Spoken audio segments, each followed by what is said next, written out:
You too. What's good, your boy? Everything water. What is everything? My familiar. I got for you guys a crazy, overpowered melee hunter arc build. I'm telling you, you're gonna be hitting people with a 1-2 counter and then doubling it, tripling it, stacking 3 times. But yeah, if y'all like this video, please leave a like and subscribe. I want to thank everybody for 500 subs. We reached it. We going crazy. But yeah, let's get started for this video. Now, starting off with the Liar's Handshake. Now, the Liar's Handshake is basically is using your arc melee ability or being hit by a melee attack will allow you to follow with an extremely powerful melee counter punch that heals you. Now, this is really good because Arc is all about melee. Arc's main ability is use spamming your melee burst that blinds enemies and stacks 3 times and do crazy damage, right? Now you add the Liar's Handshake, so you basically just multiply that crazy. You could be hitting like 100k just one punch, but also be wary because this build does have a weakness in terms of like, if there's enough enemies surrounding you, you can die regardless of the counter punch, because it's like a 2-second cooldown. So if they punch you and knock you out the way and you can't hit your counter to gain health back, then you're basically done for. So because this also heals you after a counter punch. But this is still a very, very underrated exotic. It's still overpowered. There was a point in time when people were saying this was not that good, but I feel like it does things that the Assassin's Cowl doesn't do. Assassin's Cowl is good for like, it's probably a better exotic, but I feel like this adds more fun into Arc while doing what you're supposed to do, but doing it a lot better. But let's get into the exotic weapon. Now, coming for the exotic weapon, we're going to be using probably one of my favorites. I got a lot of favorite bows because all of them are really unique and they're really good. But the Trinity Ghoul to me is probably my favorite, and it goes so good with Arc. Right now the TQ is good with Solar because it spreads somewhat of scorches now with the explosion. But the Trinity Ghoul, especially if you have it's really, really good if you have the catalyst. Basically, fires an arrow that splits when released, aiming down sights, and fully drawn, the bow and arrow decreases the spread. This is really good. And then the catalyst lightning rod now triggers from any arc damage final blows. So you're going to be going crazy with the melee with the Liar's Handshake. So you're going to constantly have lightning rod, and this does insane damage too. Don't get it wrong, this isn't like a low enemy, crowd control. No, this can take out yellow bards too. As long as you're creating arc final blows and constantly using your melee or doing something that has to do with arc, grenades, whatever, you're gonna have lightning rod and you're gonna do insane damage at the same time doing crazy crowd control. It's the best, I think, out of all the bows when it comes to crowd control, because you really could take out like 5 to 10 enemies in an instant just with one lightning rod. But yeah, that's it for our exotic weapon. Now we're gonna get into the abilities, the aspects, and the fragments of this build.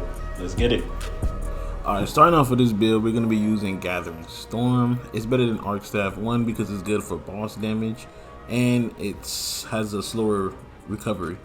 So that's cool. And then, cooldown, my apologies. We're going to be using Gambler's Dodge. Obviously, we need to be able to reload our melee to go into the build, the Liar's Handshakes, and we're going to be using Combination Blow because the Storm Blow doesn't really do anything, and it stacks your melee up 3 times, so that's fire. For a grenade, we're going to be using Skip Grenade. You could use Storm Grenade, but I think Skip Grenade is really good in certain subjects. For our aspects, we're going to be using Lethal Current, and we're going to be using Flow State. Flow State defeating adjoining targets makes you amplified, and we can see here, this right here. I mean, we're going to have a lot of ways to be joining targets. Right here, for Lethal Current, we got, after dodging your next melee attack, has increased lunge range, jolts the target, and increased the damage and aftershock. Restart this.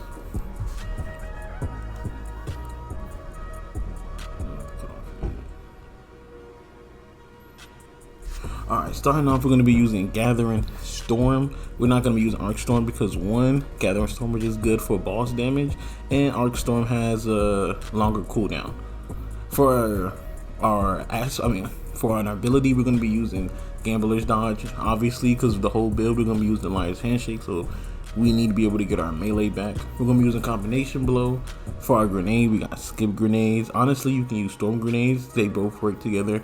All the other grenades to me are meh, but you know, for each his own. For aspects, we're gonna be using lethal current, and we're gonna be using flow state. These are the two best. Honestly, temper strike is really kind of like, there's no point, especially for this build, because we're going to be going into our melee. Now, starting with our fragments, we're going to be using Spark of Ions. Defeating a jolt target creates an ionic trace. Now, these ionic trace are a bolt of pure arc energy that travels along the ground, seeking towards the creator. When it picked up, trace grants ability energy. We're going to be able to spam our ability, our gambler's dodge, as much as possible. So, having this is important. We're also going to be using Spark of Resistance. While surrounded by combatants, you are more resistance. This is the melee build. Even though we got the Trinity Gold, that's good for range, and also like it's really good with this build. But because we're going to be 90%, 80% in people's faces, we want to be, when we're surrounded, we want to resist as much damage as possible. Also, we're going to be using Spark of Feedback. Taking melee damage briefly increases your ongoing melee damage. When you're in close against a lot of enemies, they do shoot, but they tend to try to smack you with your weapon. With their weapons. So when you get hit by your melee, which is already 3x stacks or 2x stacks, with the Lion's Handshake, what got the counter strike or the counter crossover, whatever it is, boom, now you're gonna be doing crazy more melee damage. And then last but not least, we got Spark of Amplitude. Rapidly defeating targets while you are amplified creates a orb of power. Now this is gonna be stupid because we're gonna be killing so much enemies, creating so much orbs. This is an insane build. It's a risk heavy build, but it's a fun and crazy damage. Risk heavy, high rewards. But yeah, that's it for our abilities, aspects, and fragments. Let's get into our stats. Armor mods. This season is not really any artifacts for you to get, so there's no point in really talking about that. But now going into our stats, if you can max out your mobility and max out resilience, do that. You want to have max of both if you can. I'm almost there. And then second, I got my grenade. And then fourth, honestly, should be intellect. And then strength and recovery doesn't really matter because we're going to get most of our health back with the counter strike. And the lethal current already heals you too, which is pretty cool. Going into our mods, this is actually quite important because I'm also be using heavy-handed, which your powered melee final blows. We want to create a lot of final blows. A lot of orbs. So I got heavy-handed and also got focus and strike, which gives me ability energy whenever we get in melee. So we're going to be creating orbs, which is going to give us our ability energy, and we're going to just be punching enemies, dealing damage. That's also going to give us our ability energy. You're going to be spamming this. As long as you're getting a lot of final blows and actually doing damage, you're going to get your ability energy every 10 seconds, every 5 seconds, honestly. Your chest piece is always depending on what you're doing, your content. It's always going to be resistance mods.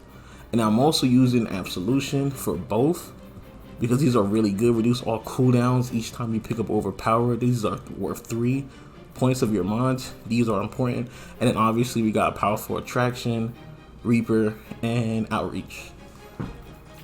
But yeah, so that's it for this build. If y'all like this type of build, man, please leave a like and subscribe. This is actually a very fun build. Like I said, it's a high risk, high reward build.